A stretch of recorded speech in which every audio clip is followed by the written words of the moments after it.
देशात उद्धव ठाकरे आणि एकनाथ शिंदे यांच्यातील सत्ता संघर्षाची चर्चा संपूर्ण देशभरात सुरू आहे। निवडणूक आयोगाने शिवसेना आणि धनुष्यबाण हे चिन्ह एकनाथ शिंदे यांना दिलं। मात्र हे पहिल्यांदाच घडतंय असं काहीच नाहीये। देशात काँग्रेस असो, भाजपा असो किंवा मग अन्य कुठला पक्ष, यांच्यात अनेकदा फूट पडली आहे आणि हा इतिहास आहे। या फुटीनंतर पक्षाची नावं आणि चिन्ह सुद्धा बदलली आहे। मात्र कोणत्याही राजकीय पक्षाला निवडणूक चिन्ह कसं मिळतं, त्यामागचा नेमका इतिहास काय आहे, यासह इतर अनेक प्रश्नांचा आता आपण वेध घेऊयात निवडणूक चिन्हांचा इतिहास या आमच्या खास शो मधून।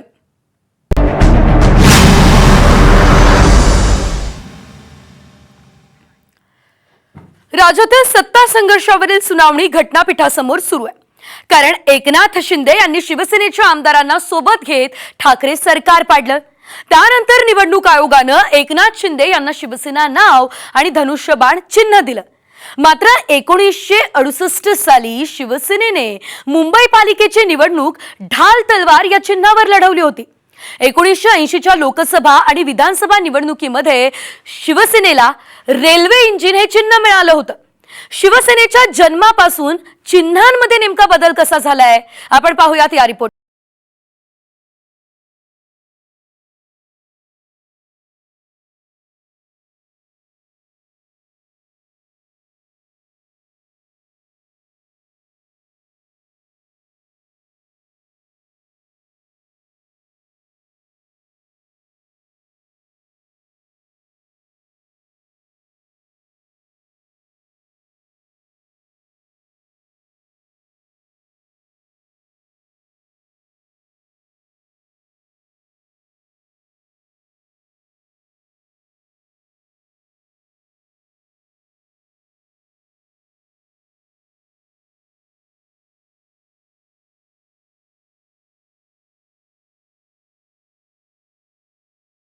केंद्रीय निवडणूक आयोगानं शिंदेंचा युक्तिवाद मान्य केलाय आणि त्यांना शिवसेना नाव आणि धनुष्यबाण निवडणूक चिन्ह दिलंय। असं असलं तरी ठाकरेंनी निवडणूक आयोगाच्या निकालात पक्षपातीपणा झाल्याचा आरोप केलाय।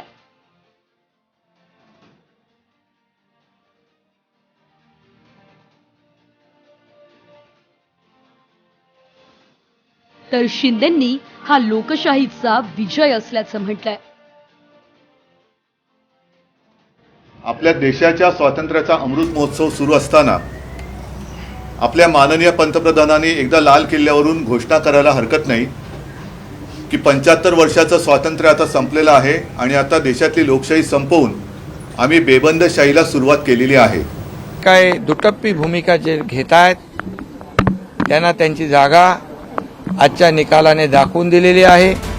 केंद्रीय निवडणूक आयोगाच्या निकालाविरोधात ठाकरेंनी सुप्रीम कोर्टात धाव घेतली। मात्र सध्या तरी सुप्रीम कोर्टानं ठाकरेंना दिलासा देण्यास नकार दिलाय आणि आयोगाच्या निर्णयाला स्थगिती देण्यासही नकार दिला। त्यामुळे सुप्रीम कोर्टाच्या निकालावरच आता ठाकरेंचं राजकीय भवितव्य अवलंबून आहे। कोणी धनाढ्य माणूस निवडून आलेले आमदार खासदार विकत घेऊन पक्षाचा सर्वेसर्वा होऊ शकतो, देशाचा पंतप्रधान किंवा राज्याचा मुख्यमंत्री सुद्धा होऊ शकतो, हे सुद्धा मी मागे बोललेलो आहे। पण निवडून दिलेल्या लोकप्रतिनिधींची गणना जर केली तर मेरिट कुणाकडे, बहुमत कुणाकडे, कशासाठी हा केविलवाना प्रयत्न, याच्यामधून काही साध्य होणार नाही। निवडणूक आयोगाने निवडून आलेले सदस्य, निवडून आलेले आमदार, निवडून आलेले खासदार, त्यांना लाखो लोकांनी केलेलं मतदान हे विचारात घेतलेलं आहे। राज्यात सत्तांतर नाट्य कसं झालं आपण तेही पाहूयात। शिंदे गटानं 40 शिवसेना आमदार आणि इतर 10 अपक्ष असा 50 आमदारांचं संख्याबळ असल्याचं सांगत गुवाहाटीवरून मुंबईमध्ये प्रवेश केला। उपसभापती नरहरी झिरवळ यांनी 16 आमदारांना सदस्यत्व रद्द करण्याची नोटीस पाठवली। बंडखोर आमदारांनी या नोटिसीला सुप्रीम कोर्टात आव्हान दिलं। सुप्रीम कोर्टानं 16 आमदारांना दिलासा दिला। तर 28 जूनला राज्यपालांनी उद्धव ठाकरे सरकारला बहुमत सिद्ध करण्यास सांगितलं। सरकारनं त्याविरोधात सुप्रीम कोर्टात धाव घेतली। कोर्टानं हस्तक्षेप करण्यास नकार दिला आणि 29 जूनला ठाकरेंनी राजीनामा दिला. त्यानंतर 30 जूनला एकनाथ शिंदे यांनी मुख्यमंत्री आणि देवेंद्र फडणवीस यांनी उपमुख्यमंत्री पदाची शपथ घेतली. घटनापीठानं 27 सप्टेंबरला निवडणूक आयोग निर्णय घेण्यास स्वतंत्र असल्याचं सांगत स्थगिती उठवली. त्यानंतर आयोगानं शिवसेना एकनाथ शिंदेंना दिल्याचा निर्णय दिलाय. ठाकरेंची शिवसेना आता त्यांच्या हातून निसटली आहे आणि शिवसेनेच्या इतिहासात पहिल्यांदाच ठाकरेंशिवाय शिवसेना पुढे जाणार आहे. आता शिवसेनेची वाटचाल नेमकी कशी असणार हे येणारा काळच ठरवेल. केंद्रीय निवडणूक आयोगानं धनुष्यबाण हे चिन्ह आणि शिवसेना हे पक्षाचं नाव एकनाथ शिंदे गटाला दिलंय. त्यामुळं आता हा वाद सुप्रीम कोर्टामध्ये गेलाय. सुप्रीम कोर्टाने तरी उद्धव ठाकरे यांना दिलासा दिलेला नसला तरी हा वाद आता सुप्रीम कोर्टामध्ये सुरू राहणार आहे. त्यामुळे उद्धव ठाकरे यांचं राजकीय भवितव्य हे सुप्रीम कोर्टाच्या निर्णयावर अवलंबून असेल. कॅमेरामॅन मंदार परबसह मी गणेश रुपाले, साम टीव्ही, मुंबई. तर शिवसेनेचा आतापर्यंतचा प्रवास नेमका कसा होता, शिवसेनेला धनुष्यबाण हे चिन्ह कसं मिळालं या संदर्भात सविस्तर माहिती आपण पाहिली. मात्र काँग्रेस पक्षाची स्थापना स्वातंत्र्यापूर्वीची म्हणजे 1885 साली झाली आहे. त्यानंतर 1951 साली देशात पहिल्या सार्वत्रिक निवडणुका सुद्धा पार पडल्या. त्या निवडणुकीमध्ये काँग्रेसचं चिन्ह होतं शेत नांगरणारी बैलजोडी. मात्र त्यानंतर अनेकदा काँग्रेसमध्ये फूट पडली आणि काँग्रेसची निवडणूक चिन्हही बदलत गेली. मात्र काँग्रेसला हाताचा पंजा हे निवडणूक चिन्ह कसं मिळालं यामागे अनेक गोष्टी, अनेक कहाण्या सांगितल्या जातात. पाहुयात काँग्रेसचा बैलजोडी ते हाताच्या पंजापर्यंतचा प्रवास.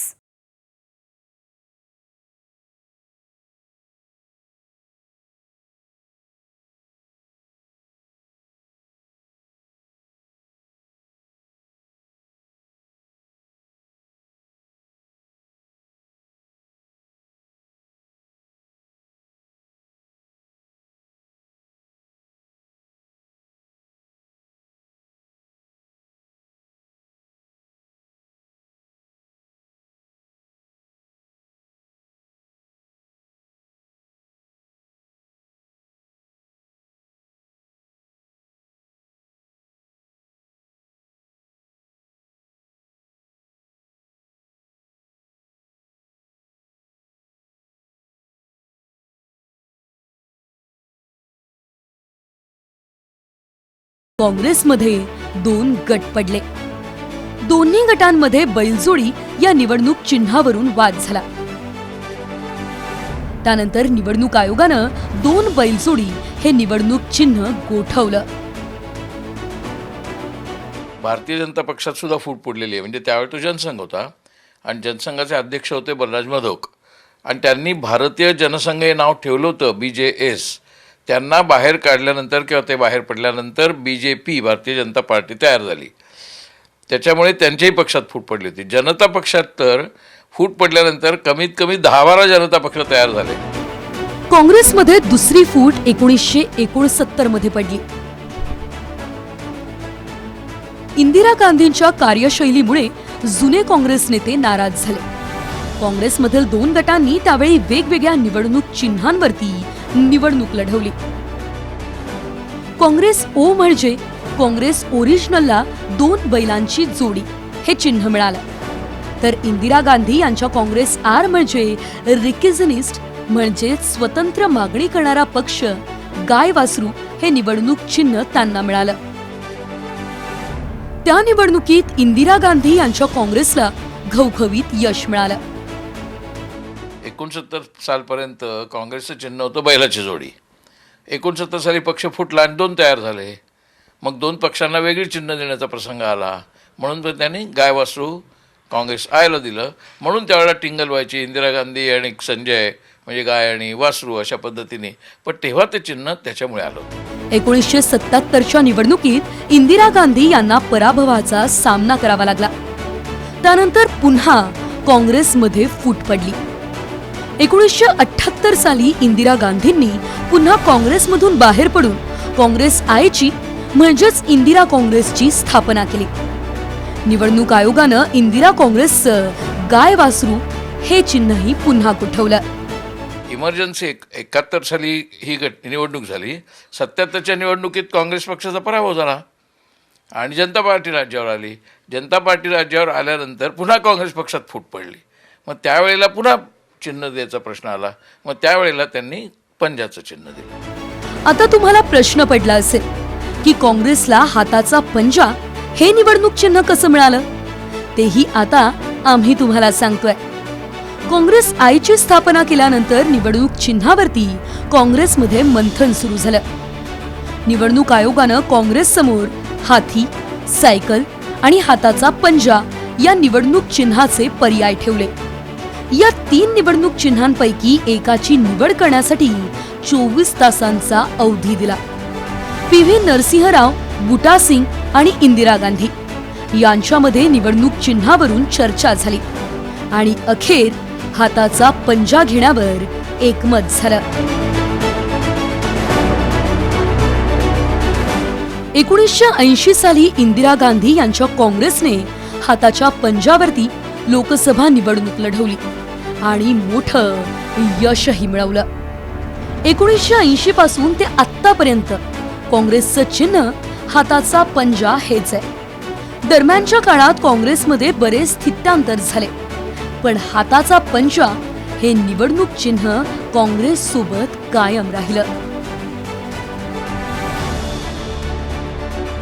काँग्रेसनं हाताचा पंजा हे निवडणूक चिन्ह का घेतलं याच्या अनेक कहाण्या सांगितल्या जातात. मात्र हाताचा पंजा हे एकतेचं आणि शक्तीचं प्रतीक मानलं जातं. त्यामुळेच इंदिरा गांधी यांनी हाताचा पंजा हे निवडणूक चिन्ह घेतल्याचं मानलं जातं. आता मात्र हाताचा पंजा या निवडणूक चिन्हाला घरघर लागल्याचं दिसतंय. कॅमेरामन मंदार परबसह मी गणेश रुपाले, साम टीव्ही, मुंबई. काँग्रेस, जनसंघ, जनता पार्टी यामध्ये अनेकदा फूट पडली. त्यावेळेस त्यांनी निवडणूक चिन्ह त्यांची वेगवेगळी होते.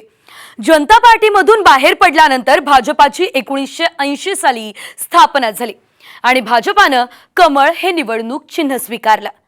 काय आहे भारतीय जनता पार्टीच्या या चिन्हाचा इतिहास पाहूयात.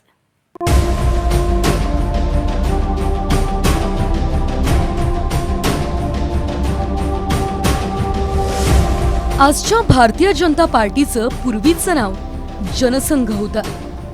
RSS म्हणजे राष्ट्रीय स्वयंसेवक या विचारधारेतून जनसंघाची 1951 साली स्थापना झाली. 1952 साली झालेली पहिली लोकसभा निवडणूक जनसंघानं पणती दिवा या चिन्हावर लढली. जुन्या परंपरांशी आणि हिंदुत्वाशी असलेलं नातं दर्शवण्यासाठी जनसंघानं पणती दिवा हे चिन्ह निवडलं. पुढे अनेक वर्ष जनसंघानं याच चिन्हावरती निवडणुका लढवल्या. 1967 मध्ये जनसंघाचे 35 खासदार हे निवडून आले. हळूहळू यांना जनाधार मिळू लागला. इंदिरा गांधी यांच्या हुकुमशाही विरोधात सर्व राजकीय पक्ष एकत्र आले आणि त्यात जनसंघही होता. त्यानंतर जयप्रकाश नारायण यांच्या नेतृत्वाखाली स्थापन झालेल्या जनता पार्टीत जनसंघ पार्टी विलीन करण्यात आली. 1977ची लोकसभा निवडणूक जनता पार्टीने नांगरधारी शेतकरी या चिन्हावर लढवली. काही वर्षांनंतर जनता पार्टीच्या नेत्यांमध्ये अंतर्गत कुरबुरी सुरू झाल्या आणि जनता पार्टी फुटली. 6 एप्रिल 1980 साली भारतीय जनता पार्टी म्हणजेच भाजपाची स्थापना करण्यात आली. भाजपाचं पहिलं नेतृत्व हे अटल बिहारी वाजपेयी यांनी केलं. पक्षाचं निवडणूक चिन्ह कमळ घेण्यात आलं. कमळाला भारतीय संस्कृतीत अनन्यसाधारण महत्व आहे. 1984 साली भाजपानं कमळ या निवडणूक चिन्हावर पहिली निवडणूक लढली. यावेळेस भाजपाचे 2 खासदार निवडून लोकसभेत गेले होते. ठीक आहे, 1857चं जे बंड झालेलं होतं त्या बंडामध्ये संदेशाची देवाणघेवाण करण्यासाठी कमळाच्या फुलाचा वापर केला जात होता. त्यामुळं ते इंग्रजी सत्तेला कमळ फूल दिसलं की अस्वस्थता यायची. पण आता मोदींच्या नेतृत्वाखाली गेल्या सलग दुसऱ्यांदा केंद्रात भाजपाचं सरकार आलं. जगात सर्वात मोठा पक्ष म्हणून भाजपाची ओळख आहे.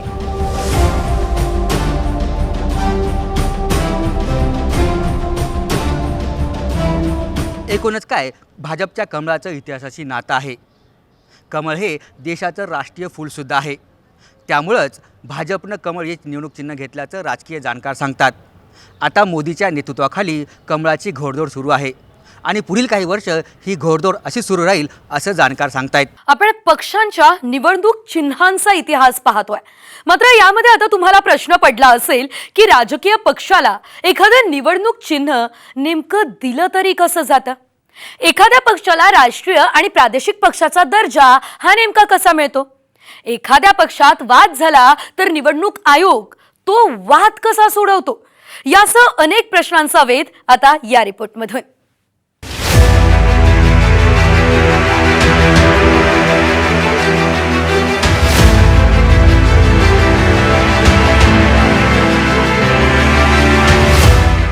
देशात 2,500 राजकीय पक्ष आहेत.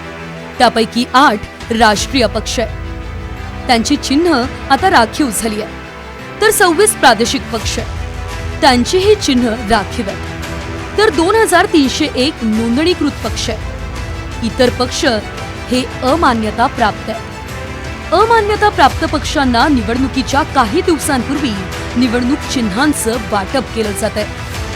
निवडणूक चिन्ह आदेश 1968 नुसार निवडणूक आयोग राजकीय पक्षांना चिन्हांचं वाटप करतं. आता तुम्हाला प्रश्न पडला असेल की एखाद्या पक्षाला निवडणूक चिन्ह मिळतं तरी कसं? तर ते सुद्धा आम्ही तुम्हाला आता सोप्या भाषेत सांगतो.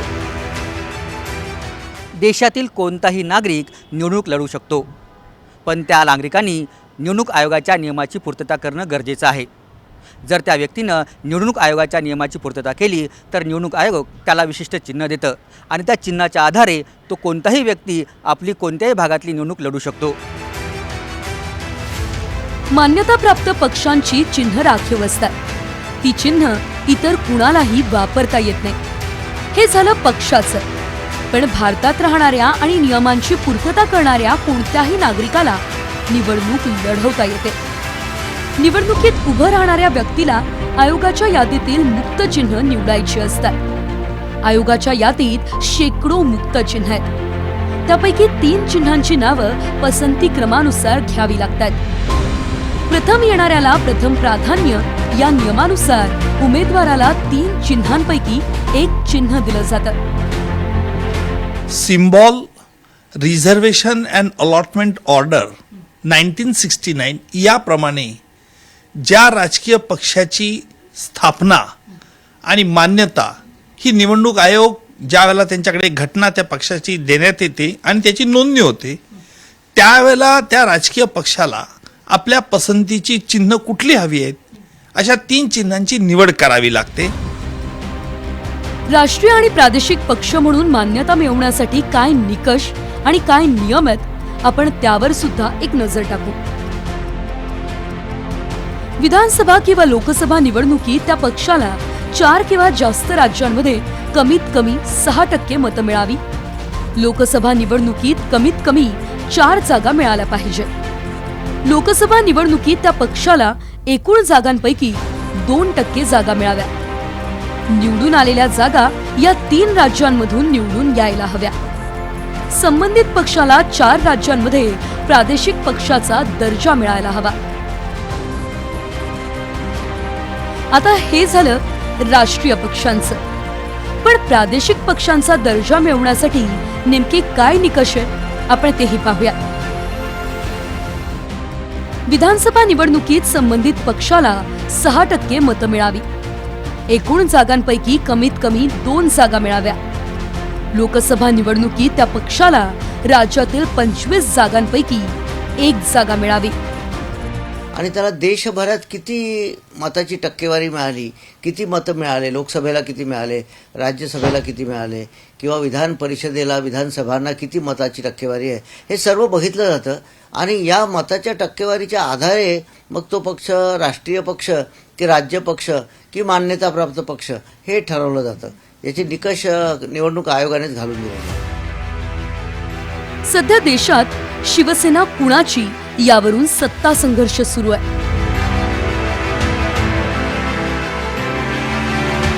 आता तुम्हाला प्रश्न पडला असेल की निवडणूक चिन्ह गोठवणं म्हणजे नेमकं काय आणि ते कसं गोठवतात, तर तेही तुम्ही आता सोप्या शब्दात ऐका. एखाद्या पक्षाला चिन्ह देणं आणि चिन्ह गोठवणं हे काम देशपातळीवरती केंद्रीय निवडणूक आयोग करतं. मात्र कोणत्याही पक्षाबाबत वाद निर्माण झाला असेल तर ते केंद्रीय निवडणूक आयोगाकडेच जातं. राजकीय पक्षाचं निवडणूक चिन्ह कसं आणि का गोठवलं जातं तेही आपण पाहूयात. कोणत्याही पक्षात जर फूट पडली तर त्याचे 2 गट निर्माण होतात. दोन्ही गट जेव्हा पक्षावरती दावा करतात तेव्हा त्या संबंधित पक्षाचं प्रकरण निवडणूक आयोगात जातं. निवडणूक आयोग दोन्ही गटाचं म्हणणं ऐकून घेतं. ज्यांच्याकडे जास्त आमदार, खासदार आणि संघटनेचे प्रतिनिधी असतील त्या गटाला पक्षाचं नाव आणि चिन्ह निवडणूक आयोग देतं किंवा तात्पुरत्या स्वरूपात पक्षाचं चिन्ह आणि नाव केंद्रीय निवडणूक आयोग गोठवतं. त्यानंतर आयोगाच्या प्रक्रियेनुसार दोन्ही गटांना वेगळं चिन्ह आणि नाव दिलं जातं. जेव्हा संबंधित पक्षाबाबतची सुनावणी पूर्ण होते त्यानंतर अंतिम निकाल आयोग देतं. आयोगानं पक्षाच्या चिन्हाबाबत आणि नावाबाबत काहीही निर्णय दिल्यास त्याविरोधात सुप्रीम कोर्टात दाद मागण्याचा अधिकार संबंधित व्यक्तीला असतो. DMK पार्टी आहे, AIDMK आहे किंवा तृणमूल काँग्रेस आहे, हे त्या राज्यातलेच पक्ष आहे, राजकीय पक्ष आहे. TRS आहे आंध्र प्रदेशमध्ये, त्याप्रमाणे त्याची हे ठरते. आता शिवसेनासुद्धा आता बाहेर काही त्याचं हे नाही, अस्तित्व नाही आहे, त्यामुळे हा राज्यस्तरीय पक्ष म्हणून त्याला मान्यता मिळालेली आहे. आता हे झालं पक्ष आणि त्यांच्या चिन्हांबाबत. पण तुम्हाला कदाचित हे माहीत नसेल की एका प्रादेशिक पक्षासाठी राखीव असलेलं चिन्ह दुसऱ्या राज्यातील एखाद्या पक्षाला दिलं जातंय. त्याची एक नव्हे तर अनेक उदाहरणं आहेत. महाराष्ट्रात शिवसेनेचं निवडणूक चिन्ह धनुष्यबाण होतं. तेच चिन्ह झारखंड राज्यातील शिबू सोरेन यांच्या झारखंड मुक्ती मोर्चाला देण्यात आलं. याशिवाय उत्तर प्रदेशमधील समाजवादी पक्ष आणि जम्मू काश्मीरमधील पॅन्थर पक्षाचं निवडणूक चिन्ह सायकल हेच आहे. मायावतींची बहुजन समाज पार्टी आणि आसाममधील आसाम गण परिषद या दोन्ही पक्षांचे चिन्ह हत्ती हे आहेत. केरळमधील केरळ काँग्रेस तमिळनाडूमधील दिवंगत नेत्या जयललिता यांचा ऑल इंडिया अण्णा द्रविड मुन्नेत्रा काझागर या दोन्ही पक्षांचं चिन्ह झाडाची 2 पानं हेच आहे. हो मिळू शकतं. कारण एखाद्या राज्यात राखीव असलेलं प्रादेशिक पक्षाचं चिन्ह ते दुसऱ्या राज्यामध्ये दुसऱ्या पक्षाला देण्याचा संपूर्ण अधिकार इलेक्शन कमिशनला आहे, निवडणूक आयोगाला आहे.